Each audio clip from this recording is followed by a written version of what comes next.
Okay, so like I said in Learning Intentions today, we're going to be looking at visualizing our characters as we read, but this is also an overall review of what we've done.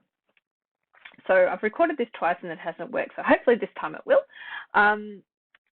April Aardvark. First thing we did is we had a look at the front cover.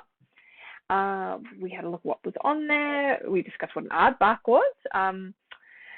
We had a look at all the words. There was words you use in texting, all that sort of thing. I put up this screen. We had a look at some other visual clues, maybe something to do with texting and bullying, were all things that we came up with. I just want to say, if you did miss the other day, it's fine because this is a review.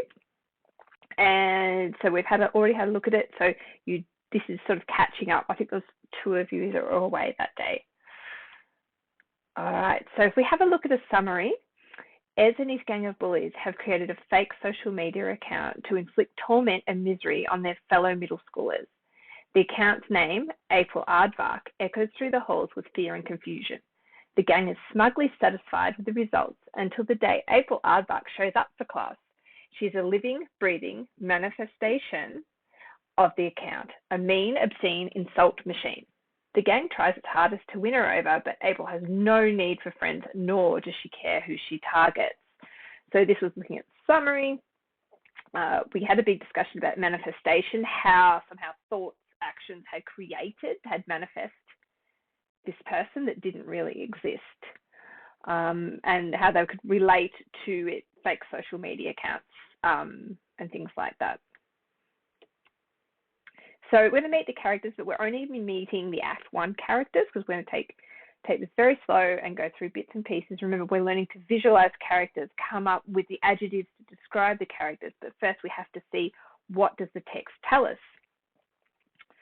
So we've got Ezekiel, Ez, Elizabeth, Lizzie, Alexandra, Alex, and George. They're the only ones we're meeting now. I'm just going to flip through the other ones. So the setting, and what we talked about the other day was a play setting. We had a look at the front first page of the play. What I tried to do was create a visualization, and we talked about what was here. And again, it's taking these words and visualizing them. So for me, I can't draw. I really can't. I can use a computer. I'm a big IT nerd, but I cannot use pen and pencil. I can see it, but it doesn't translate. So this is my attempt here. We've got 2 girls sitting there talking, and we've got a guy leaning back on a chair, and we talked about how we saw this weird statue base without a statue. And then again, I'm summarizing, but we talked about play settings. What does it tell us? It tells us our motivation of our characters. It tells us how they sound. It is so important because plays are supposed to be read, plays are supposed to be heard, plays are supposed to be seen. I'm very passionate about that because I just love plays. I love reading plays. I love going to plays. So this is the school courtyard during the day. 2 benches spread slightly apart. Alex and Lizzie are seated on one bench, George on the other. All 3 are looking at their phones. Behind them in the center is a tall, thin concrete base of the statue. The statue itself is absent. So it's suggesting to us that is important. It's there for a reason. Where will we find out? What will we find out? Ez enters and sits down angrily next to George. So we know when we hear Ez, he's going to sound angry. His words come out angry. If you listen to the audio, I tried that. And again, some of it is me. Some of it is my 6-year-old daughter. She's helped me record parts of the play because, well, she's home and she loves reading and she thought it would be fun. So she over-accentuates punctuation. So I do apologize for that in cases. So again, this gives us a location, and this tells us what are the directions, and we talked about that, how characters feel, how they move, sometimes how they look, how they might speak. It gives us all this information. Going here, what I'm going to do is I'm going to put it all collectively together on a Google site so you can go back and forth, collect all of your stuff for lessons as well. I'm having a link through Compass. So this is what you will see, hopefully by Thursday. We'll just see how we go. So you'll be able to listen to an extract or read a part of the play.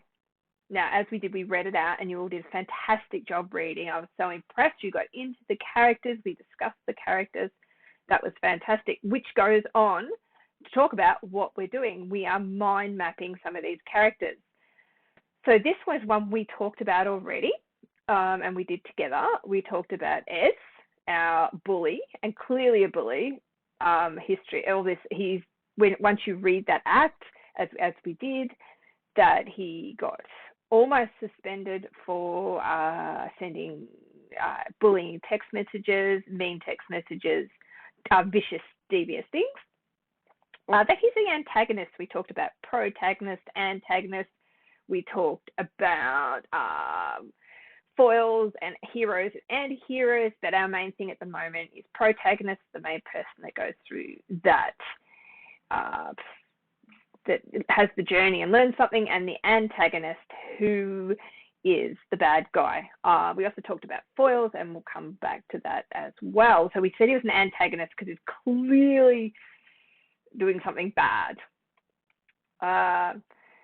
He's related to the statue. He's saying he wasn't suspended because, so it's suggesting that his dad has the money. He has money influence somehow, or believes or perceives money influence, that he has absolutely no integrity, no remorse, and no reflection since he got caught bullying, sending harassing text messages, mean text messages, and then instead of stopping and reflecting about his behavior and changing it, he decided to send more and find another way by creating this April Aardvark account.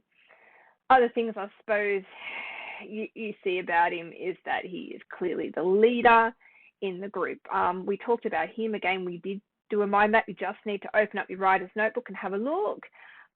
Just have your circle, have the name in the middle.